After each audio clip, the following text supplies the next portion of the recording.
कनक coat विचित्र मणिकृत सुंदरायतनागना चौहट हाट सुभट विधि चारपुर बहुविधि बना।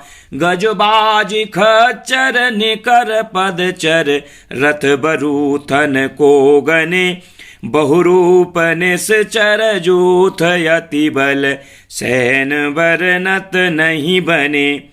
विभिन्न मणियों से जड़ा हुआ सोने का परकोटा है। उसके अंदर बहुत सुंदर सुंदर घर हैं, चौराहे, बाजार, सुंदर मार्ग और गलियां हैं। सुंदर नगर बहुत प्रकार से सजा हुआ है। हाथी, घोड़े, खच्चरों के समूह तथा पैदल और रथों के समूहों को कौन गिन सकता है। अनेक रूपों के राक्षसों के दल हैं। उनकी अत्यंत बलशाली सेना वर्णन करते नहीं बनती।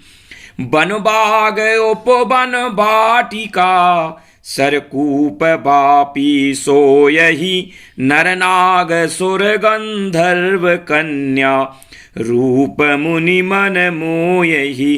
कहुमाल देह विशाल शैल समान अति बल गरजहि।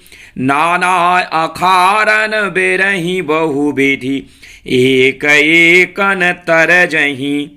वन, बाग, उपवन, फुलवाड़ी, तालाब, कुएं और बावलियां सुशोभित हैं। मनुष्य, नाग, देवताओं और गंधर्वों की कन्याएं अपने सौंदर्य से मुनियों के मन को भी मोह लेती हैं। ही पर्वत के समान विशाल शरीर वाले बड़े ही पहलवान गरज रहे हैं। वे अनेकों अखाड़ों में बहुत प्रकार से भिड़ते हैं और एक दूसरे को ललकारते हैं। करि जतन भट कोटिन बिकट तन नगर चहु दिश रक्षहि। कहु महेश मान सुधेनु खर अज खल निशाचर भक्षहि। यही लाग तुलसीदास इनकी कथा कछु एक है कही। रघुबीर सर तीरथ शरीरन त्याग गति पे यही सही। भयंकर शरीर वाले करोड़ों योद्धा यत्न करके नगर को चारों दिशाओं में रखवाली करते हैं। कहीं दुष्ट राक्षस भैंसों, मनुष्यों, गायों, गधों और बकरों को खा रहे हैं। तुलसीदास जी ने इनकी कथा इसलिए कुछ थोड़ी सी कही है कि ये निश्चय ही श्री रामचंद्र जी के वाण रूपी तीर्थ में शरीर को त्याग कर परम गति पावेंगे। उर रखवारे देखी बहु कपि मन कीन विचार। अति लघु रूप धरो निसी नगर करो पैसार। नगर के बहुसंख्यक रखवालों को देखकर हनुमान जी ने मन में विचार किया और रात के समय नगर में प्रवेश करूं।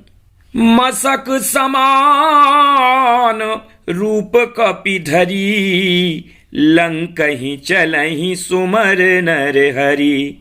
नाम लंकनी एक निश्चरी सो कह चलसी मोहि निंदरी। हनुमान जी मच्छर के समान रूप धारण कर नर रूप से लीला करने वाले भगवान श्री रामचंद्र जी का स्मरण करके लंका को चले। लंका के द्वार पर लंकनी नाम की एक राक्षसी रहती थी। वह बोली, मेरा निरादर करके मेरे से बिना पूछे कहां चला जा रहा है। जानहु नहीं मरमु सठ मोरा मोरे आहार जहां लगी चोरा। मुठिका एक महा कपिहनी रुद्र बमत धरनी ठनमनी। रे मूर्ख, तूने मेरा भेद नहीं जाना। जहां तक चोर हैं वे सब मेरे आहार हैं। महाकपि हनुमान जी ने उसे एक घूंसा मारा जिससे वह खून की उल्टी करती हुई पृथ्वी पर लुढ़क पड़ी। पुनि संभारे उठी सोलंका जोरी पानी कर बिनय सशंका।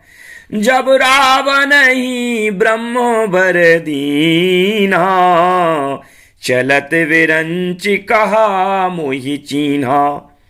वह लंकिनी फिर अपने आप को संभाल कर उठी और डर के मारे हाथ जोड़कर विनती करके बोली, रावण को जब ब्रह्मा जी ने वर दिया था तब चलते समय उन्होंने मुझे राक्षसों के विनाश की यह पहचान बता दी थी कि बिकल हो सीते कपि के मारे तब जान सुनिश्चर संघारे।